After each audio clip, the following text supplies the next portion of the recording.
Bueno, como ya sabrán, hace un tiempo hice un vídeo hablando de la olanzapina, pero esta vez orientado a una parte que ni libros ni médicos no te dicen, pero la verdad vale saber. Y a mi criterio, el vídeo fue tan bien aceptado por ustedes, que hasta me pidieron hablar de otro neuroléptico, el haloperidol, pero sí, también hablaré de una parte que está actualmente en investigación. Así que, antes de ver este vídeo, te recomiendo que veas el de la olanzapina que hice hace un tiempo, para que veas por dónde irá la cosa esta vez. Recordémoslo de cajón, el haloperidol actúa a modo de antagonista en los receptores D2 y D4 de dopamina, ambos receptores están expresados en la vía mesolímbica de la dopamina, y siendo esta vía dopaminérgica la responsable de los síntomas positivos de la esquizofrenia. Todo esto ya lo hablamos en el vídeo que subí hace meses. Asimismo, el haloperidol también antagoniza los receptores adrenérgicos alfa 1, causando la hipotensión ortostática, puede ocasionar taquicardia a través de un mecanismo simpático mimético en el mismo receptor expresado en el sistema cardiovascular. De ahí en fuera los efectos son los mismos que otros antipsicóticos, a través del antagonismo de los receptores dopaminérgicos de otras vías y de los ganglios basales puede causar parkinsonismo, uno de los efectos extrapiramidales de los antipsicóticos. Lo mismo ocurre con los receptores alfa de la adenohipófisis, estimulando la secreción de prolactina. Esto es debido a que, como dije en el vídeo, los antipsicóticos clásicos, entre ellos el haloperidol, tienen poca selectividad hacia los receptores. Y se sabe que el haloperidol puede causar el síndrome neuroléptico maligno, una reacción extremadamente rara y poco frecuente, caracterizada por una desincronización en el sistema autonómico, es decir, los esfínteres pueden relajarse más que lo normal, de modo que se te puede salir la orina o incluso la caca, puede ocurrir salivación o sudoración excesiva, hipertermia, a la vez que este mecanismo fisiológico puede estar ligado a un aumento de la creatininfosfoquinasa en sangre, la mioglobina en orina, e insuficiencia renal aguda. Podemos hallar leucocitosis, trombocitopenia, aumento brusco de la lactato deshidrogenasa, de las transaminasas, de la fosfatasa alcalina, nitrógeno ureico.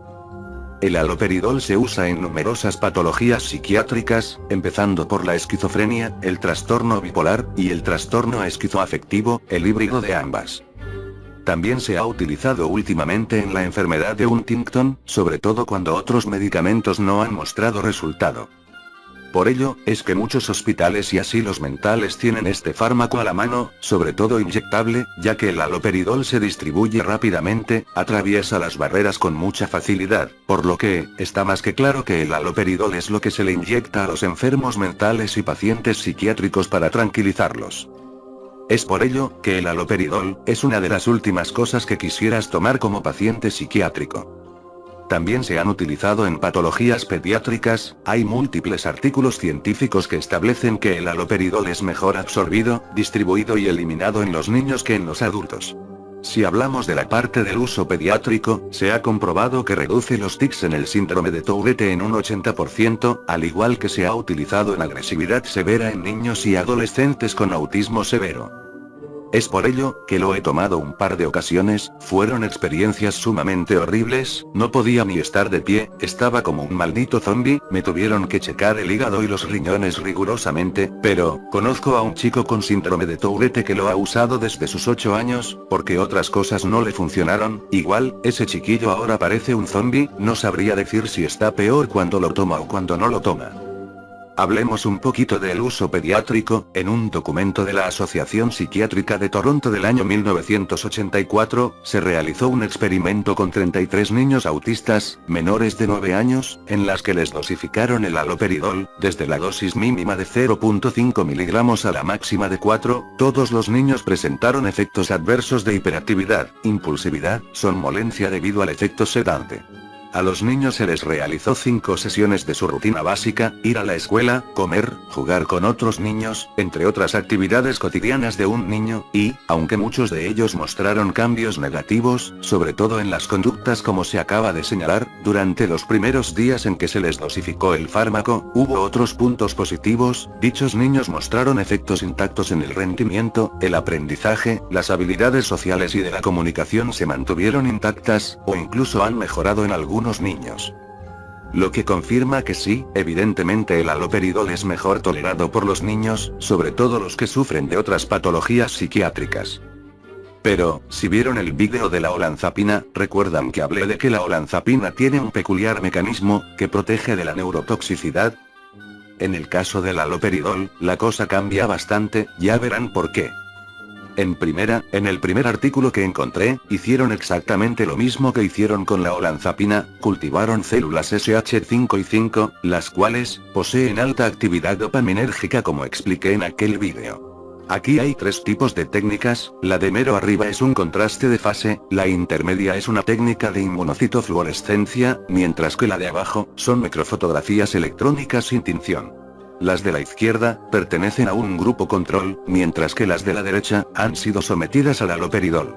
En el artículo al que pertenece la imagen que ven en pantalla, no habla de cómo se interpretan los resultados de las primeras imágenes, pero he de pensar que la parte que es fluorescente indica que hay una cascada de proteínas dentro de las células que conducirán a la apoptosis aparentemente, en cambio, en el grupo control, no vemos nada, porque obviamente no están sometidas con haloperidol. Noten en las últimas tres el cuerpo celular encogido, el núcleo muestra condensación de la cromatina, y en una de ellas el núcleo pierde su forma, lo que quiere decir, que el DNA contenido en el núcleo se comenzó a fragmentar, lo que quiere decir, que el haloperidol produce muerte neuronal apoptótica. Para comprobar que el fenómeno de muerte celular que sufren las neuronas es apoptosis, y no otros como autofagia o necrosis, se utilizó un marcador específico de la apoptosis, en este caso la caspasa 3. Y esta vez, no se utilizó solo haloperidol, sino también otros neurolépticos como la risperidona y la paliperidona. Como ven, tanto en neuronas control como en neuronas tratadas con dopamina, en el caso del haloperidol, la caspasa 3 se expresa fuertemente, incluso en dosis casi invisibles, lo que indica que el proceso de muerte en las neuronas tratadas con estos neurolépticos, es apoptosis.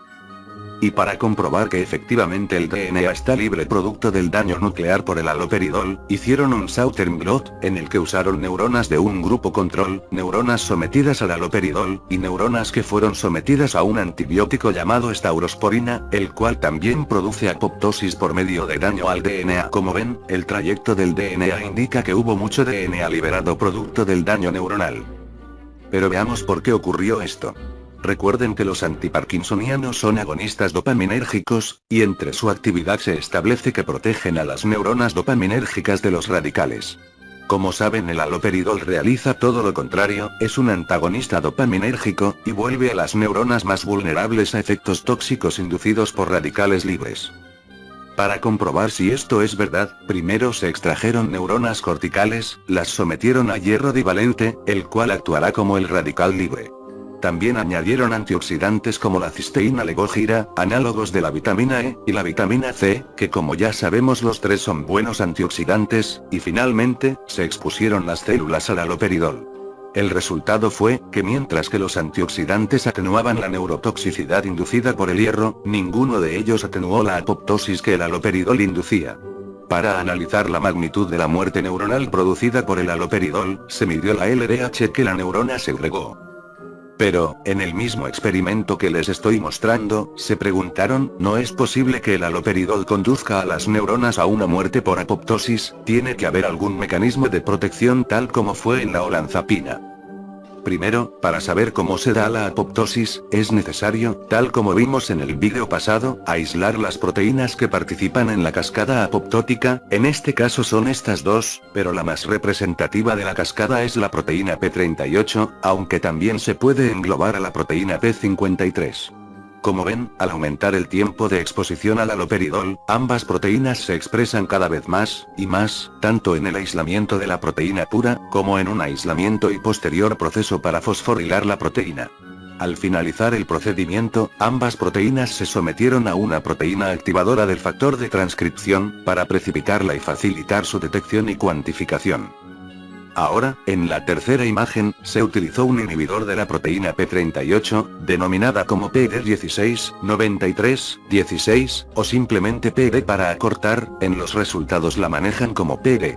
Noten la expresión de la proteína P38 con el haloperidol, mientras que con el uso de ambos, la proteína P38 es neutralizada, con ello el proceso de la cascada apoptótica se interrumpe. La siguiente imagen comprueba el último concepto. Tenemos neuronas corticales, en las que con el uso del haloperidol muestran la activación de la cascada apoptótica, y con el uso del inhibidor PEG, dicha cascada es neutralizada, o por lo menos atenuada. Con esto, nos damos cuenta que quienes hicieron este experimento, intentaron diseñar algo para contrarrestar la apoptosis neuronal inducida por el haloperidol, pero, a pesar de que como vimos y encontraron algo para contrarrestar la apoptosis, ese algo, al entrar en el plasma sanguíneo se torna bastante inestable, por lo que este PEG no se puede administrar por ninguna vía, no se puede administrar como si fuera un medicamento convencional, por ello en el experimento tuvieron que utilizar una metodología en cadena para preservar la estabilidad del PEG, y sobre todo introducirlo directamente en la neurona tratada con haloperidol. Así que, en resumen del concepto anterior, no hay mecanismos intrínsecos que contrarresten la apoptosis que causa el haloperidol tal como ocurre con la olanzapina, y los pocos extrínsecos que existen para solucionar eso, no son la opción más factible no porque no haya suficientes avances en la investigación actual, sino porque más bien, implican que hagamos algo prácticamente imposible, o al menos bastante tedioso y difícil. Y volviendo al punto de la apoptosis, vimos que el haloperidol desencadena procesos apoptóticos, pero agárrense, porque también puede desactivar procesos que protegen de la apoptosis. Una de las proteínas que protegen de la apoptosis, es la proteína BCL, por ello es que en la imagen que ven en pantalla, su actividad está señalada con rojo, indicando que inhibe a la proteína X y proteína K, asociadas a BCL. Con esto ya nos damos cuenta del rol de dichas proteínas en la apoptosis. Al aislarlas e inmunotransferirlas por Western blot, observamos que el haloperidol, al igual que otros neurolépticos como la olanzapina y la quetiapina, podemos observar que ellos disminuyen la expresión de la proteína K, que favorece la apoptosis, mientras que aumentan la expresión de la proteína BCL, que protege de la apoptosis, esto es en la mitocondria celular como pueden ver, así que, mediante esta imagen, nos damos cuenta que el haloperidol induce la redistribución de la proteína BCL a la mitocondria, e inicia el proceso apoptótico. Ojo con lo que dije, hay una redistribución, es decir, que la mitocondria no es el primer organelo que sufre apoptosis, y cosa que sí sucede con la olanzapina, tal como lo dije en el vídeo anterior, por lo que hay que investigar más. También hicieron lo mismo con el citocromo C, otra de las proteínas que promueven la apoptosis, tal como lo ven en la imagen, mediante inmunotransferencia, observamos que la olanzapina induce apoptosis en la mitocondria, lo cual coincide con lo que dije en el vídeo anterior. Pero, vemos que el haloperidol induce apoptosis en el citosol. Por lo que, ya respondimos a la pregunta que nos quedó hace unos instantes. Y también hicieron lo mismo con la caspasa, observando que se expresa más en el uso del haloperidol.